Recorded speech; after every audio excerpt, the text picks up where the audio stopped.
I'm pleased to be joined today by Nicholas Wade. He's the author of several books on evolution and human nature, including most recently, The Origin of Politics. Nicholas, welcome to the Nature and Nurture podcast.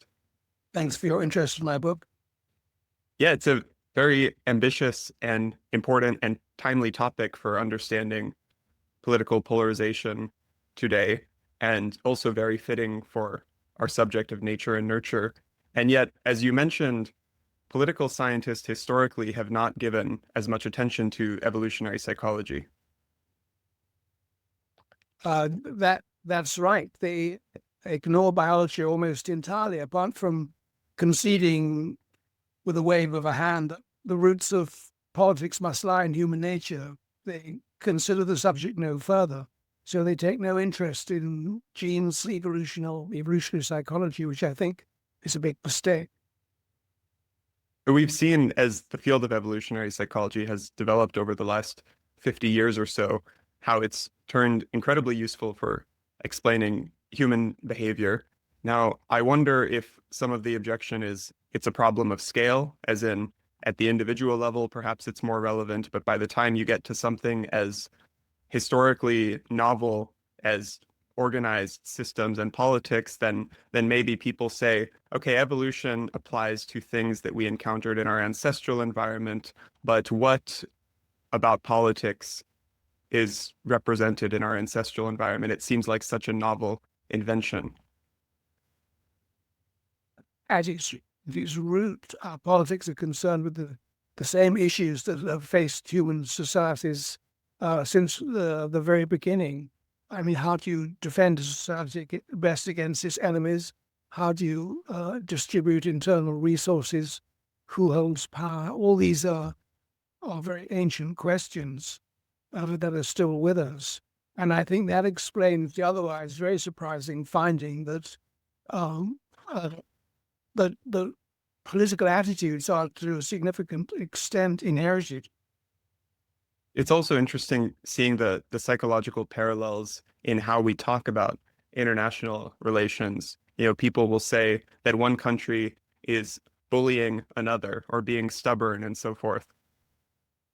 Right, one personifies a society for the very good reason that it does, in fact, embody human desires and attitudes and behaviors. So some starting premises here in the book is that we have an evolved human nature set of personalities and dispositions, and those are going to lead to ideologies, and ideology is essentially valuing different things, and you can come up with different evolutionary niches. So similarly to how certain traits can be adaptive in one environment or another, certain ideologies or political systems might be more or less adaptive in one environment or another. And then you see competition between these over time, just like with traits in genes. Is that right? Well, the way I envisage it is that there's an inherent tension between nature and culture, between our evolved behaviors and those demanded by culture or ideology. So those two things sometimes clash with unfortunate results. But also culture can usefully modify the untoward aspects of our evolutionary behavior. So two examples I give in the book. One is of polygamy, which used to be fairly universal in any small society. The more powerful men will choose to have more wives. And that has been replaced worldwide by monogamy, which for various reasons offers many cultural advantages. So that, I think, is an example of culture beneficially reshaping evolution. And another outstanding example is the disappearance of tribalism, which again used to be universal, but all the major civilizations, by very different means, have come about with cultural ways to suppress tribes. So although we still have tribal instincts, nepotism is very common, we don't behave as tribes. So that's another area in which culture has modified evolution to good effect.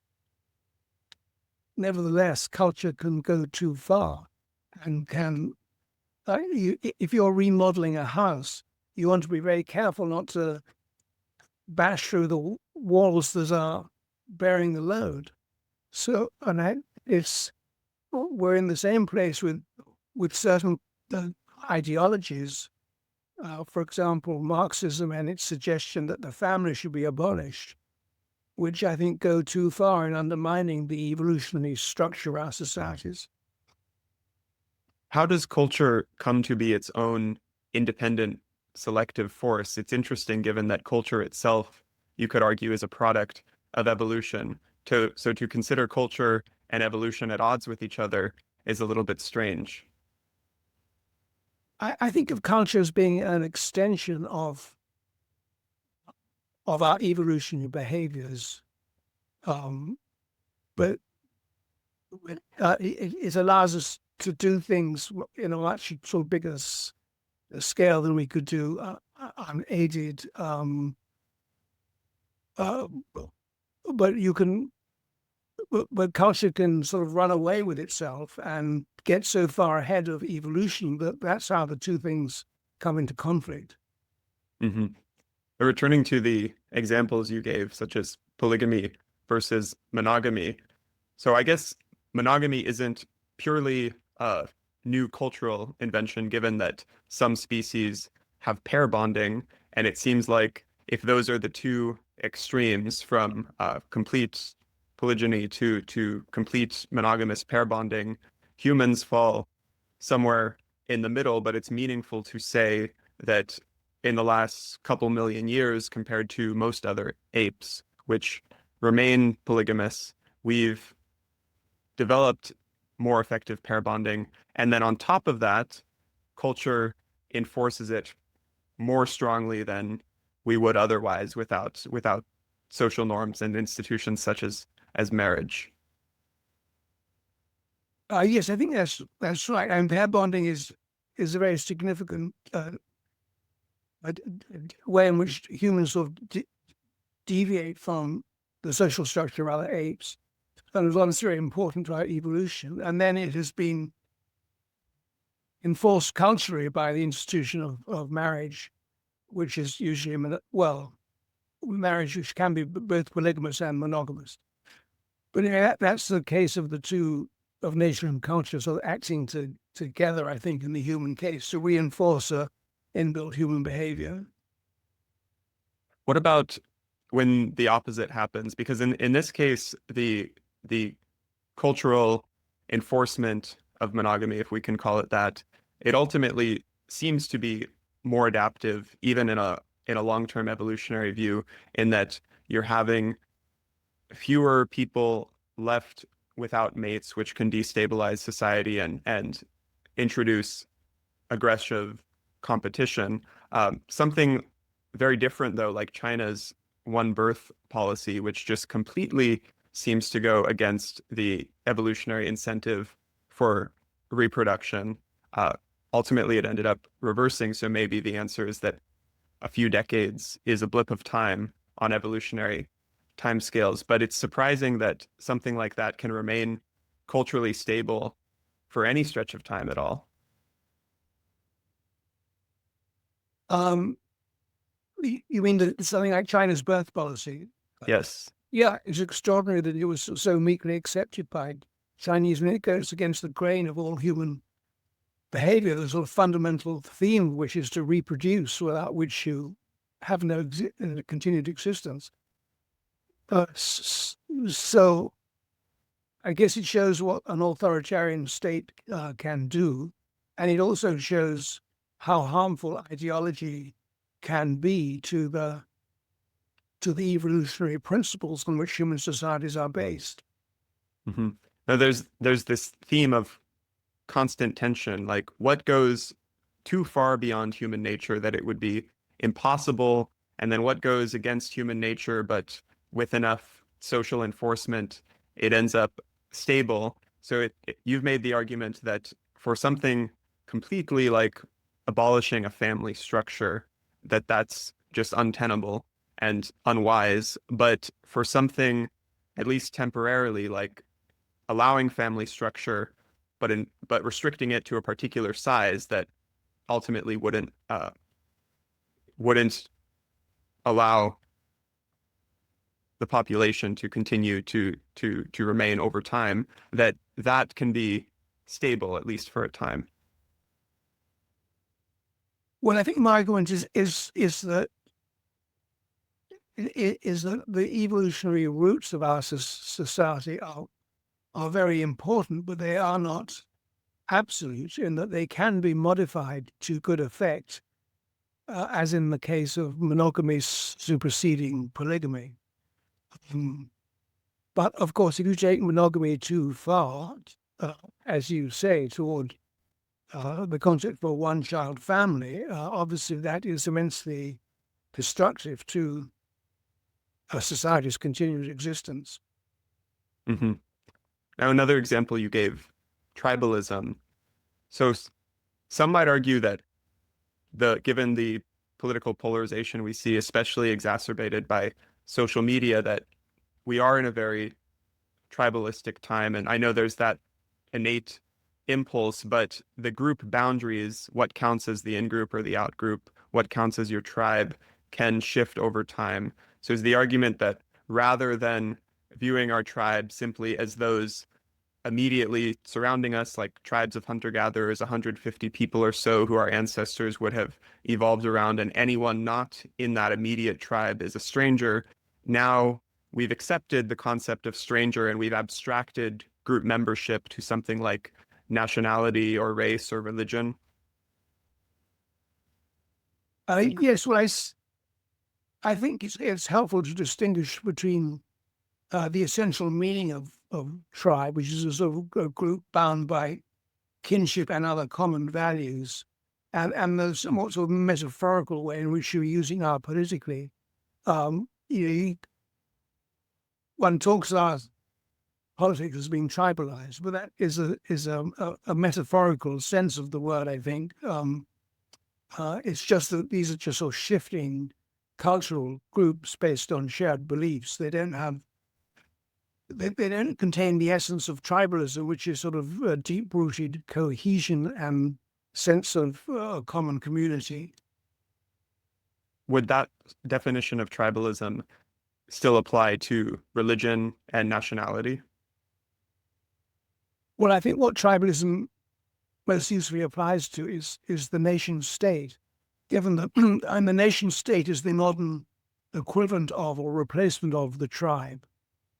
Except instead of kinship, people feel themselves bound by other kinds of commonalities, such as religion, as you mentioned, common ethnicity, common values, a common founding narrative. These are the things that make up the essence of the nation state, which is a very effective way to organize large groups of people. You familiar with those developmental psychology studies on tribalism in kids, just assigning a t-shirt color or a side of the classroom or something completely arbitrary, but how quickly children or adults for that matter fall into my team is better than your team, and there's a little bit of animosity that develops? Oh, yes, it's fascinating. But they show how deep rooted the sort of elements of human sociality are, particularly the propensity for following the rules of one's own group, for seeing the world as insiders and outsiders. So all these instincts are beautifully triggered by those experiments you described.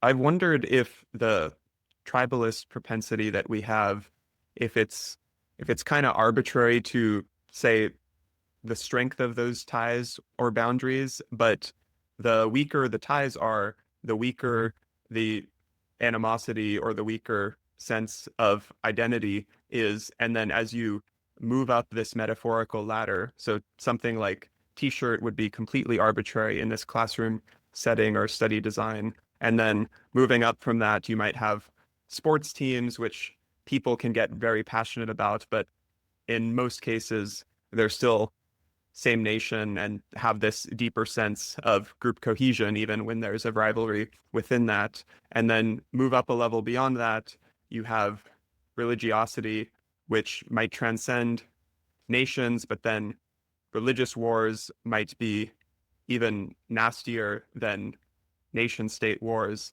And then the hypothetical extreme would be species level, where you could imagine if an alien invasion happened, I imagine nothing would bond humanity together towards a common aim more strongly. So it would help a great deal if the Martians arrived to settle all our political differences. Well, it would help from the human perspective, but then also the implication, if this is true, would be that would be an even nastier war than any religious or national war that we've seen. I think a practical way of looking at all this is that you need to have some way of organizing larger groups of people. Mhm. We cannot, however desirable it may be on paper, we cannot have a sort of universal state because people don't regard everyone else as brothers or sisters or whatever. Because we're sort of naturally clannish, we sort of settle out into sort of geographically based groups.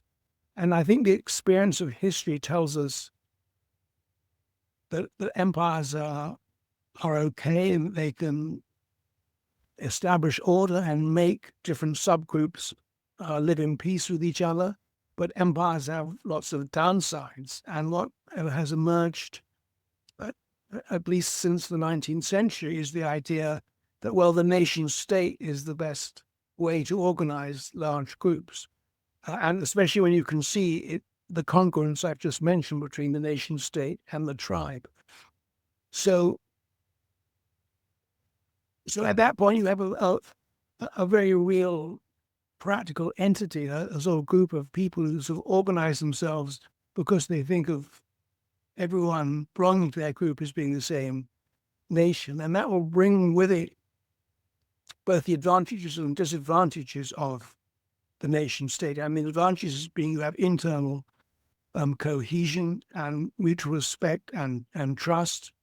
And the disadvantages, of course, is that the nation state still views other nation states as being potential enemies, which makes overall for an inherently unstable system unless you can do something to stabilize it. So, but all the other groups you describe, the lesser good, the sort of sports groups and the religions, I see as sort of component parts of the nation states, and the sports groups are sort of mostly cultural. The religions are much realer, and they have I believe, a evolutionary basis, since there must be an evolutionary basis of religion. But by and large, when you talk of religious wars, I don't see religions, for the most part, as being themselves causes of wars. Their fundamental purpose is to make a society cohesive in pursuit of whatever purpose the society decides on. So, and the bishops always bless the canon. Well, that's because the prime minister or the autocrat has decided on war. So every religion will support its own nation in whatever war it engages in. In other words, religions are not primary players, they're subsidiary players. So that's the way I see this sort of set of groups you've described. And what is the evolutionary function of religion? And is it at all fundamentally different from the evolution of political ideologies? Yes, I think so, because I think it has a sort of an independent course. Its fundamental purpose is to is social cohesion, to get everyone on the same page, and not just that, to make everyone believe in an emotional, transcendent way that they are part of the same community and must live or die together. So it's a very powerful, motivating force. I think that's the reason for its evolutionary emergence. The societies that were most religious were most cohesive, and therefore most likely to prevail in conflict. Interesting seeing some of the theories or observations about religious restrictions, say on sexual norms or on food intake, and that there are evolutionary reasons for that, such as limiting spread of disease. Yes, well, I think religion plays many very powerful roles in society, and one is, I think, one of the most important is on the birth rate. So most religions are sort of pro-natalist in that they encourage the birth of more and many children, and they encourage marriage, say, because that also helps the birth rate and the successful raising of children. But there are periods in life, and this is thinking from an ecological perspective, you don't. Population growth is fine, particularly for defense, but you don't want overpopulation outrunning your resources. So if you look at the long history of monasticism in the Middle Ages, this was by putting people into monasteries and nunneries, you certainly reduce the birth rate, or that the Catholic Church has numerous prohibitions on when you're allowed to make love to your wife. So there are many sort of prohibited days, saints' days, and if you add them all up, it comes about half the year. So these prohibitions are again a way of reducing the birth rate. So religion can work this both ways, higher birth rate or lower birth rate, as required by the ecological conditions. Would that also imply that the decrease in religion that we've seen in the last century or two being paired with the technological progress and resource abundance that we've seen, that might be a prediction, in that if one of religion's primary function was to limit the growth rate in keeping with resource availability, and now resource availability and population has exploded, does that mean that we're seeing a decline in religion because we're seeing enough abundance that it's no longer as necessary? No, I think religion is declining for other reasons, particularly cultural reasons, which is too bad because right now I think the very principal problem is the declining birth rate. In almost all countries outside of Africa, the birth rate is falling below replacement rate, and religion, which is a generally pro-natalist force, is not around to help us when we need it. This is another evolutionary puzzle. It's almost become a natural law-like observation at this point across countries, as wealth and freedom has risen, and birth control access and reproductive choice for women, that we're seeing birth rates go down. Although the classic evolutionary prediction, looking at animal research, like the more calories they have, the more they reproduce and the faster they grow. Yeah, I guess caloric input is just one part of the problem. It's a necessary minimum if you're going to have fast reproduction. But the reason for the decline in human birth rates, I think goes rather deeper than that. I mean, it has all kinds of deep-rooted causes, starting perhaps with the emancipation of women. I mean, basically the deal that evolution created was that women stay at home and raise children, and men organized to defend their community and do things outside the home. So, for understandable reasons, women have rejected that deal and are entering the workplace in ever greater numbers, and are able to do that because, by and large, they're now better educated than men. They no longer need a man's salary to support them. Many find preferable to live by themselves without the bother of children or a husband. So they're able to override the inherent incentive to fulfill themselves by having children. So I think that's one major cause of decline. The women's choice has led them to have fewer children to postpone having children, which also means lesser fertility. And another reason, of course, I think, is the decline of the family. So fewer and fewer people are getting married. This means fewer children are growing up with the benefit of having two parents around, which definitely helps. So all the clever ploys that evolution has devised to keep us reproducing are gradually being whittled away at until the evolution system isn't working anymore. We are not producing enough children to sustain our societies. I mean, in a way, it's hard to take the subject seriously because you think, well, what could be easier than making more babies if they're needed? And it's really difficult. All the societies that have tried to increase the birth rate, starting particularly with South Korea, which has been grappling with this problem for a decade, they put into place all the obvious measures you can think of, longer paternity or maternity leaves, some incentives to child rearing, so on and so forth.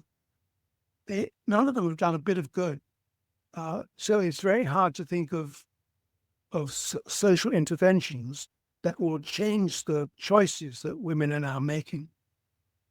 And within the last year in the United States in particular, it seems that on the conservative side, there's been this resurgence in religiosity and maybe even family values and prioritizing having children. I don't know the actual statistics on whether Republicans in the United States are actually having more babies, but it seems like they're really oriented in that direction now. Yeah, in my book, I try to avoid anything political, and I try to make it a straight scientific book, trying to figure things out within the framework of evolutionary biology. But it's true that family values are sort of more of a Republican thing. But I think maybe on this particular issue, the Republicans are right in that family values are sort of connected with fertility and birth rate and educating children well. And it's something we need to reconsider very carefully, I think, as part of whatever armament we come up with of reversing the birth rate decline. But back to the broader evolutionary perspective, then, why do we see this robust inverse relationship between education and number of children? You might think that highly educated people would be more aware of these evolutionary pressures and human nature and more aware that, it's going to be disastrous for our species if we fall below replacement rate. Well, these birth rate patterns sort of follow the tides of history in sort of curious, unexpected ways. I mean, it used to be until the late 19th century that it was the rich who had far more surviving children than the poor. And this was in part because they could afford the better health that is required to raise children safely. And then there was a great demographic transition whereby the rich started to have fewer and fewer children, perhaps because it became more and more expensive to raise them. And the poor started to have more and more. So this led to rather dangerous arguments that, well, if the rich are more intelligent than the poor by and large, and the poor start to have more children than the rich, then our societies will grow less intelligent. So it's not an absurd argument on paper. However, in practice, intelligence rates, surprisingly, have been increasing on a secular basis for reasons no one's really sure about. But anyway, it puts paid to that argument. It's not true in practice. There are also important differences, I think, in marriage rates. This is slightly away from your question, but it tends to be the rich and the upper classes who marry more, who continue to marry at the same rates as before, where it's the less educated classes who marry less. I'm not quite sure what the birth rates, comparative birth rates are now, but I suspect you still, as you say, the poor tend to have more children.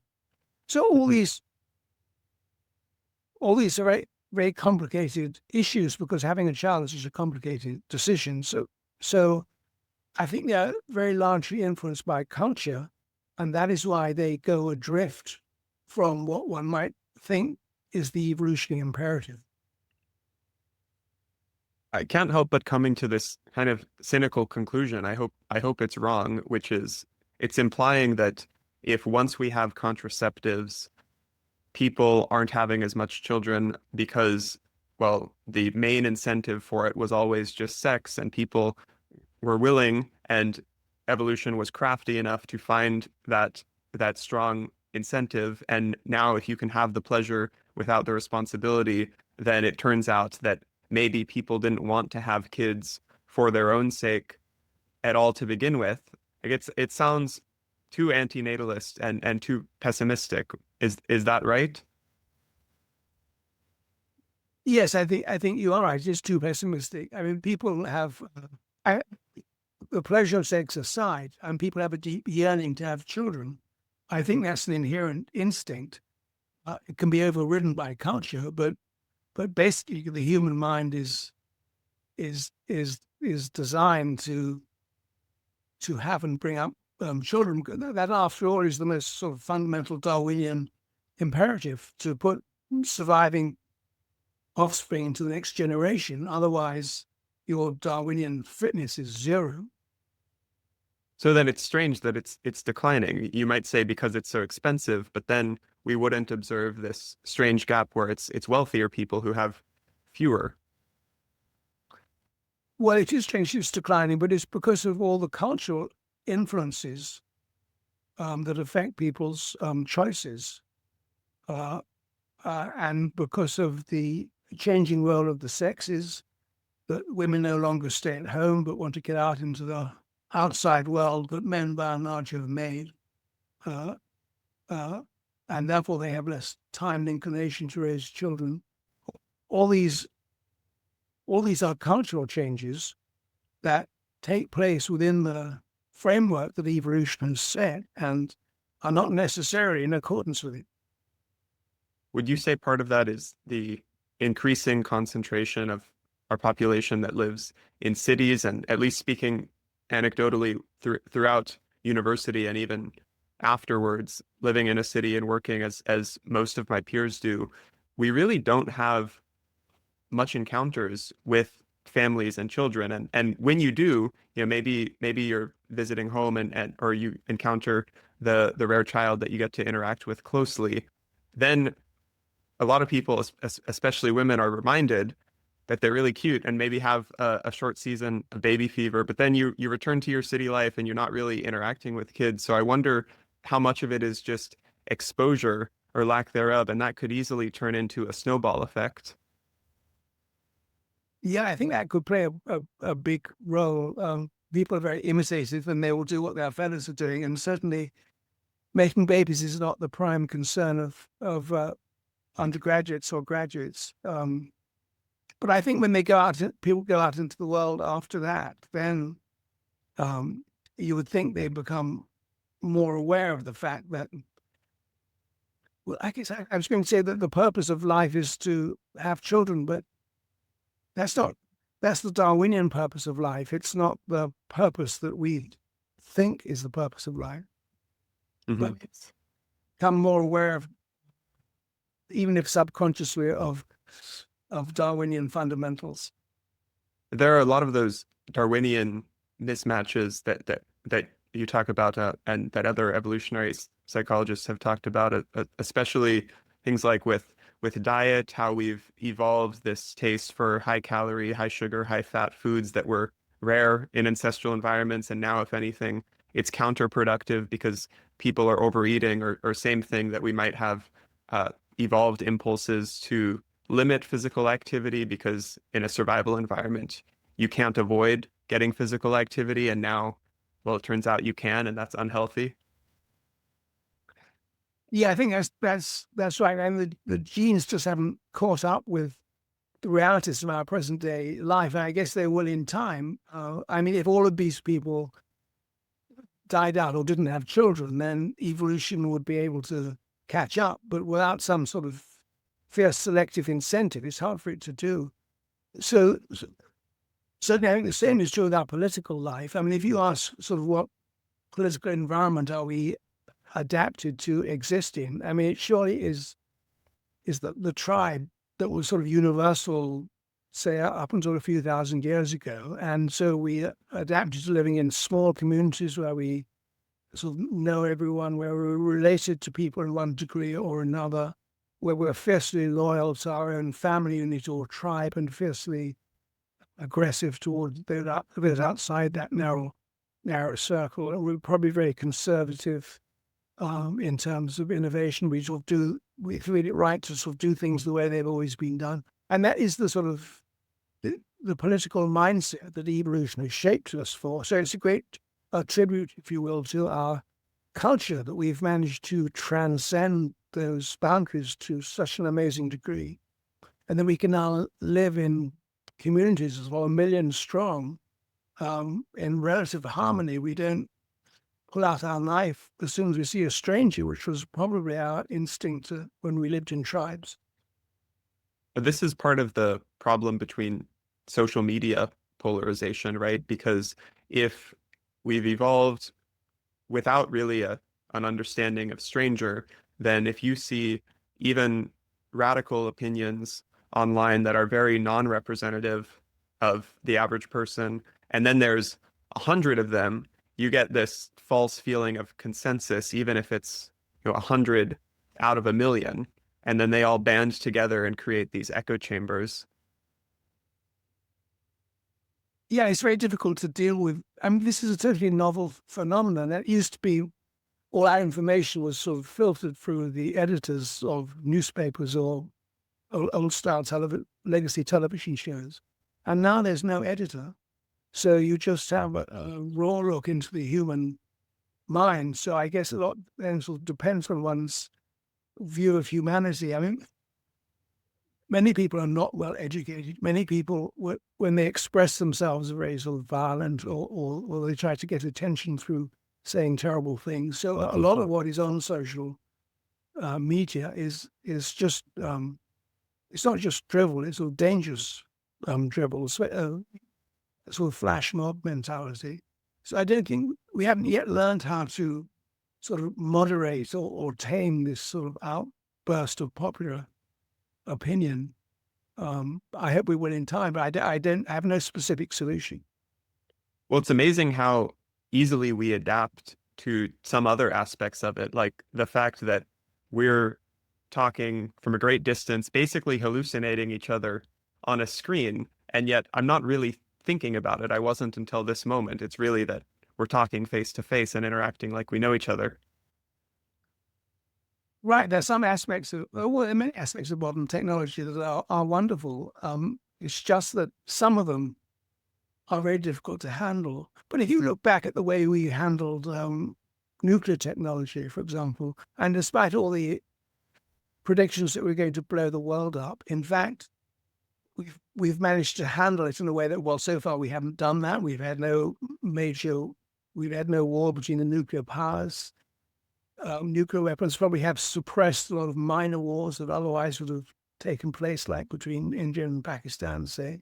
So that particular technology, very hard, very dangerous to handle, we've dealt with quite well, I would think. So that gives me confidence that somehow or other we will sort of reap the benefits and curb the costs of internet, and in particular.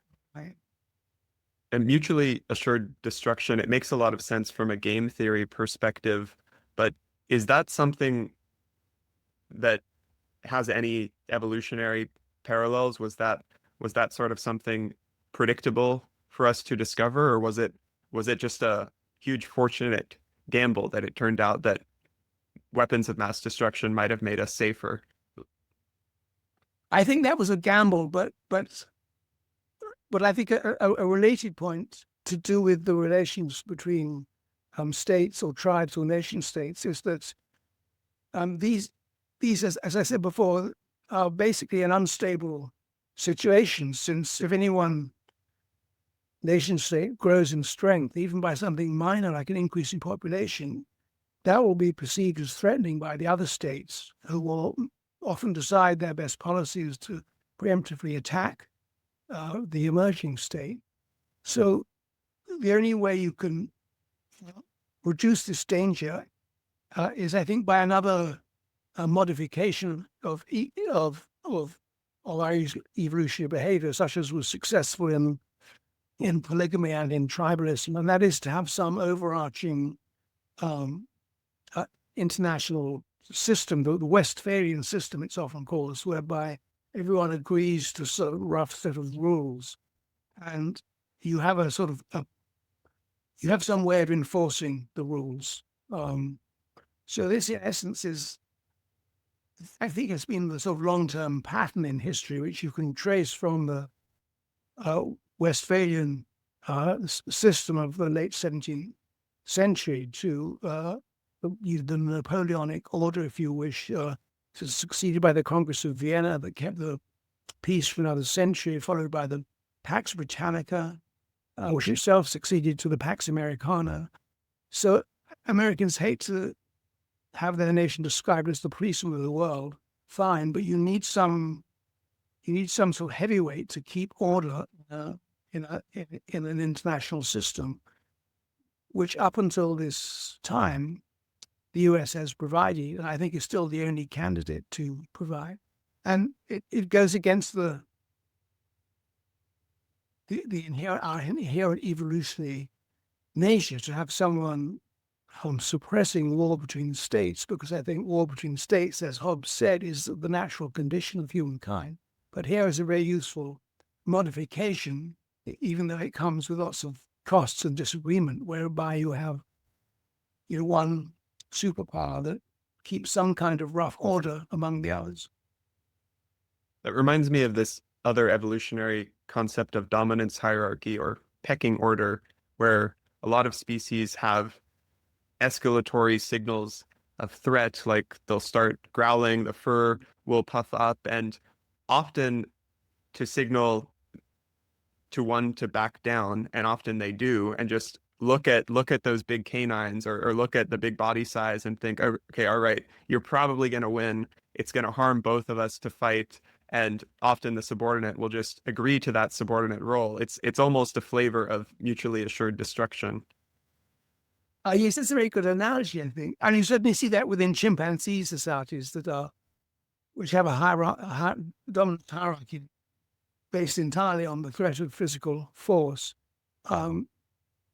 So does that work between nation states?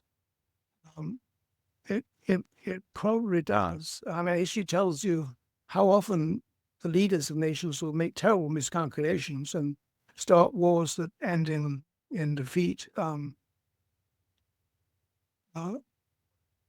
by and large, I think evolution has neglected to supply itself any mechanism for suppressing interstate war, other than that defeat is very painful. So that's why it's helpful to have a country-imposed system in the form of a sort of Westphalian government. I'm also thinking of that within nations in deciding how a political hierarchy of authority gets situated. So on one extreme ideal, you would have complete democracy, not necessarily even with a president, but just something more like a representative parliament.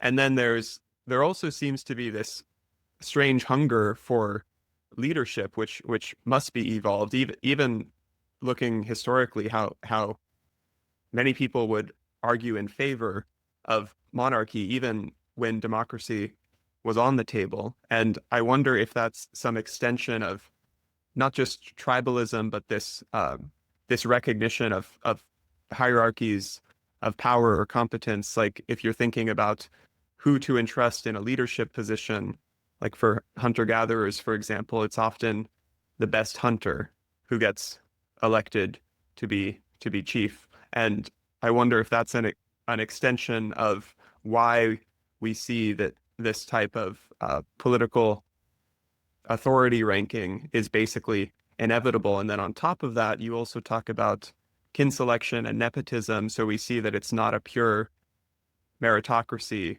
or a pure power game, but that once individuals move to positions of power, you start seeing nepotism and favoritism that can end up destabilizing the system.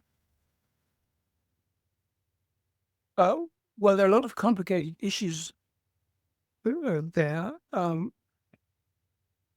I think a primary driver of people's emotions is the desire for their own, for their families and their society to survive. So by and large, a society that has a strong leader or strong leadership is going to prevail over others. So I think that's one reason why politics is such an emotional subject. People very much want their country to be in the hands of capable leaders. In hunter-gatherer days, just to step back a little, I think hunter-gatherer societies were fairly egalitarian. So they would have temporary leaders for some specific task, like organizing a hunt. But otherwise, they tended to reject anyone who tried to boss them around. So anyone who tried to lead a hunter-gatherer society found himself quickly rebuked, and if that failed, ostracized. But then when we started to settle down, that's when we made a complete political transition from egalitarian small-scale societies to authoritarian larger-scale societies, because that's the only way you can organize a larger settled society. You have to have someone in charge. So that's where the authoritarian mode of social organization started, and which I think we have now become adapted to. There's time enough for us for our behavior to change, even while still regarding the egalitarian society as ideal. I don't think that has ever sort of disappeared from human consciousness, but nonetheless, we now accept that we live in hierarchical societies, and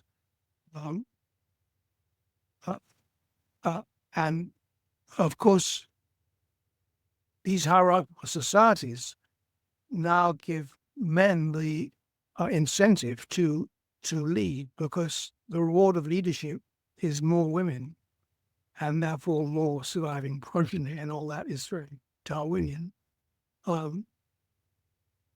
So that, I think, is how we've got ourselves into our present situation of we want strong leaders, but at the same time, from the back of our mind, we're telling ourselves an egalitarian society is ideal. And so these two feelings are in definite dissonance with each other. Right. Another constant tension between egalitarianism and inequality, which mostly sounds bad, but then there's inequality in the form of merit or competence and incentivizing people to try hard and make advancements. And without those incentives, we might see less progress to begin with. Yes, that's right. And this is the big defect of Marxism. And if you pay everyone equally, regardless of merit, you are going to discourage innovation, hard work, and you'll have a very static society, which I think may be the reason why we have spent almost all of our existence as a species in egalitarian hunter-gatherer societies that suppressed the idea that anyone could be dominant to others, and thereby they also suppressed innovation and progress. So we now have much more open meritocratic societies that have a terrible Achilles heel, which is that not everyone is of equal merit or ability. So those who are more able become wealthier, rise to the top of the society, and those who are less able and less wealthy naturally resent them. So one of the foremost essential purposes of a society is to try and reduce that resentment, typically by sort of generous welfare systems that put a sort of a floor on poverty and misery. But it's almost impossible to do that completely, especially nowadays, given the fact that the technological advance gives such rewards to those who are first to exploit it. So you have people like Musk and Gates and all the others who built these enormous technocratic empires with enormous wealth. So that does enormous good. This is an enormous benefit to society, and yet the wealth gap is a serious political problem which we haven't really solved. Yeah, I've wondered, despite being really more prosperous than any other time in history, and in most wealthy democracies, most people don't have to worry about at least basic survival needs that our ancestors would have spent most of their time on, like getting enough calories. And yet we're simultaneously experiencing these mental health crises, and people are acting like it's not better than ever before. I wonder how much of that is simply based on comparison, because if in ancestral contexts where, yes, people struggled more, but they all struggled at fundamentally the same level. And now here, it's not just that you observe your neighbor's wealth, but you observe billionaires on social media, and it becomes an unrealistic comparison because of this innate tribalism, as in there's not as much understanding that this is just someone who's built a large company and ended up contributing to society in an unfathomable way, but you're simultaneously treating them as though it's your neighbor who has more than you, and shouldn't you all have similar access given being part of the same fundamental tribe? Yeah, I think this goes to a very important point, which is that envy is a important part of human nature. So people talk of the wealth gap, but it's not the gap in wealth that really matters. It's the gap in status. So Mhm. even if you have plenty to eat and a roof over your head, you're still going to be jealous of the super rich who have yachts or islands or whatever it is the rich you're interested in. So it's the status gap that is so destabilizing, and which you cannot really get rid of as long as you give full rein to people's merit and ability to thrive and prosper. You're going to have big inequities in any society. And the more prosperous a society is, the bigger the inequities are likely to be. So it's very hard to sort of create a sense of community spirit, of us all being together, of social cohesion, unless you do something a lot more than we have done to make these status gaps acceptable. Do you think education in history makes the problem better if people aren't necessarily just comparing themselves to the top global 0.001%, but the fact that really from a historical perspective, we're likely already in the 0.001% of all humans who have ever lived, even if you're relatively poorer in a wealthy democracy? Right. It doesn't matter how much money you have. It's the status gap that matters. Does education level everything? No, it doesn't. In fact, it makes the disparities worse, because the people who take most advantage of education are those who are more able. So education tends to, I think, if anything, to increase the status differences within a society. It's often thought that the societies of the past were uneven because the poor didn't have a chance. So very rightly, people would bring in education programs and have universal education with the expectation that those at the bottom would rise upward. But studies of social mobility, particularly in England, have shown that this isn't really the case, that no matter what educational reforms you have, society is already quite well stratified with the most able at the top. And this is highly counterintuitive because you think of an aristocratic society, which I guess England has been for most of history, as being very immobile. But in fact, the aristocrats will sort of disappear at a quite fast clip. They will get killed in battle or leave no offspring. And they will be replaced by commoners who could sort of buy aristocratic titles. So sort of new blood did sort of flow into the system. And it was far from a socially immobile society, so it seems. So that social mobility may have been with us for much longer than we think. I wonder if this is related to the fertility declines that we've talked about, because there's this concept of the American dream, and really this can apply to any society, that people are willing to undergo hardship, sometimes even extra hardship, just to improve the possibility that their offspring will live much better lives. So it's in a way an ultimate form of delay of gratification. And I wonder if the culture, or even just the birth rates themselves, changed such that people are more focused on the present generation themselves, then there's less of that delay of gratification. And it also might highlight the same level of inequality being a stronger problem than it otherwise could have been, if there's this thought that my children can catch up and be that person that I would otherwise be envious of myself.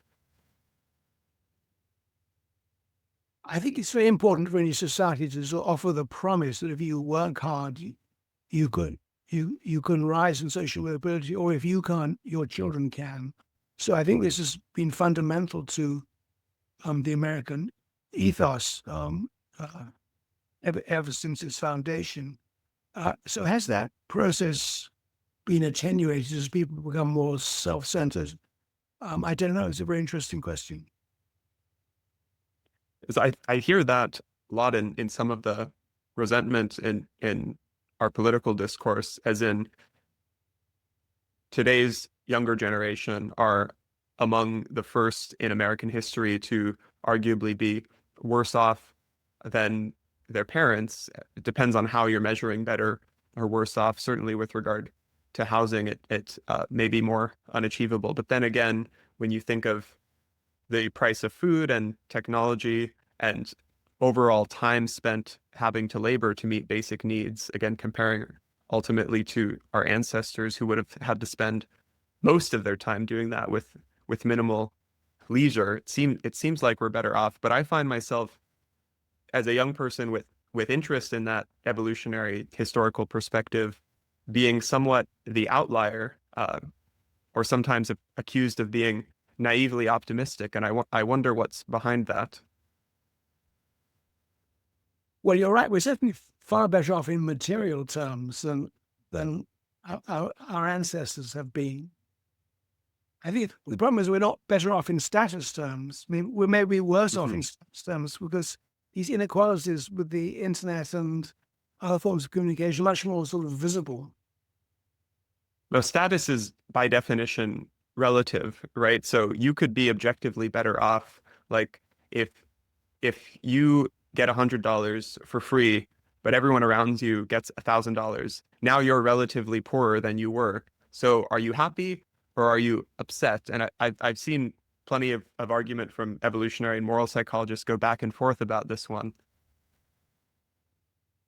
Yes, I think you're probably very upset. There's one of these games the evolutionary psychologists are always playing. Is it called the dictator game? Uh-huh.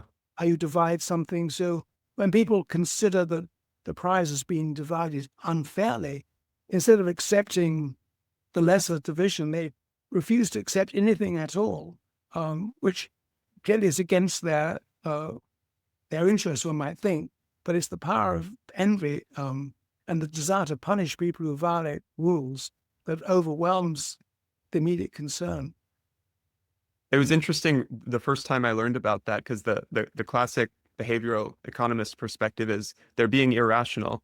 they're rejecting free money. And then the evolutionary psychologist says, well, maybe they're not just being emotional, but maybe the emotion itself is evolved and calibrated towards some sort of longer term horizon where if you signal you're not a pushover, maybe your lifetime earnings will be stronger despite giving up the resources in the moment. Yeah, that's a nice argument. Or that it's better for society as a whole if people treat each other fairly. And I guess it's verging into a group selection argument. But you can see lots of reasons why the emotional reaction does make sense. Well, it seems like as a whole, even though there remain these problems of inequality and instability, that democracies are the most stable systems that we've come up with, and yet they're not quite stable enough that it's just like kick your feet up and then coast and everyone remains equal. It seems like there are just as many evolutionary incentives within a democratic society for people to climb the ranks and abuse it and shift it towards more of a authoritarian politics for their own gain. So there's going to be that constant tension. So do you think there's an optimistic like the arc of history bends towards democracy, or is it something that needs to be constantly fought for? I think there are reasons to be optimistic about the arc of history, but maybe on a more general level than the one you described. I mean, if you look at the way evolution operates, and excuse me, if you were a Martian observer looking at human societies, you would surely predict that the most aggressive and cruel society would eventually conquer all the rest. that war would win out over trade and peace. And yet that's not what has happened. Our societies have become more peaceful. Internally, they have become freer and fairer and more just and more prosperous. So, where did all this come from if it's not in evolution's design, which it surely isn't because evolution has no design? It must have come from human culture. And our cultural decisions have over the long run been for the better. So does that necessarily suggest that democracy is the only form of is the best form of human society? I don't know. I mean, that's a cultural question. I guess democracies have been very successful. Will they last? We don't know. In periods of great stress, democracies have become more automatic, more autocratic, and could slip over into total autocracy if the stress was large enough.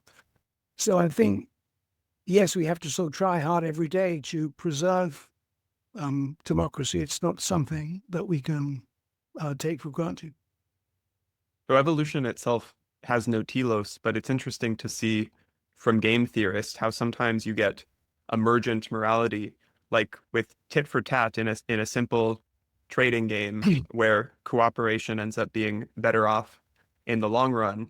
And it turns out that AI will learn it spontaneously, not necessarily because it's trying to be moral and cooperate, but just because if it's trying to maximize points, and there are certain game systems where cooperation maximizes points in the long run, that makes me feel pretty optimistic. Like if there are these global optima that evolution, cultural or natural selection would converge towards. And Jean Piaget, the developmental psychologist, made an insightful argument in favor of that. He studied play in children, so it was kind of like very applied game theory, literal children's games.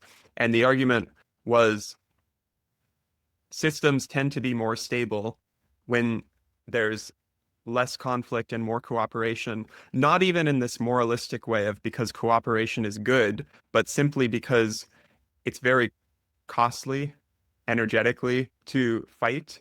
and it disrupts the play. So if you have continuous play, like in these tit for tat games, if you have stable continuous reward, even if it's a lesser amount, then you could win over a single round by screwing over your partner. But then you get into a retaliation fight and just crush all of your earnings. It was a very pragmatic argument. It's not like cooperation is better in this transcendent moral sense, but then again, if it turns out to be optimal, it says something about it being a very deep and true value.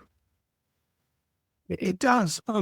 I wonder about the scale of it there. It's certainly true within a small group.